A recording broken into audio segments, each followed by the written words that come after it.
আসসালামু আলাইকুম। স্কুল লাইফের ফ্রেন্ড এবং কলেজ লাইফের ফ্রেন্ড কখনো ভুলার নয়। তারা দিন শেষে পাশেই থেকে যাবে।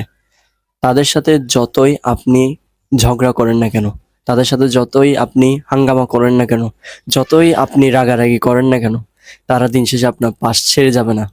হ্যাঁ, এটাই বাস্তব কথা। তারা দেখবেন দিন শেষে আপনার পাশে থেকে যাবে, পাশে থেকে সাপোর্ট দিবে। আমিও পেয়েছি, কিন্তু বন্ধুত্বের মধ্যে ঝগড়া ফাসাদ থাকবে। এগুলো যদি মাইন্ডের মধ্যে রাখেন তাহলে আপনি কখনো একজন প্রকৃতপক্ষে বন্ধু হয়ে উঠতে পারবেন না।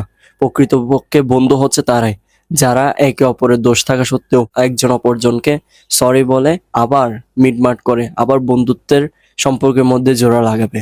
বন্ধুত্বের সম্পর্ক হচ্ছে অনেক গভীর, অনেক গভীর, যেটা কেউ উপলব্ধি করতে পারে না। যেরকম ভালোবাসা, যেরকম একটা ফিলিংস যেটা কেউ বুঝতে পারে না, একজন প্রেমিক যেভাবে বুঝতে পারে, ঠিক সেম বন্ধু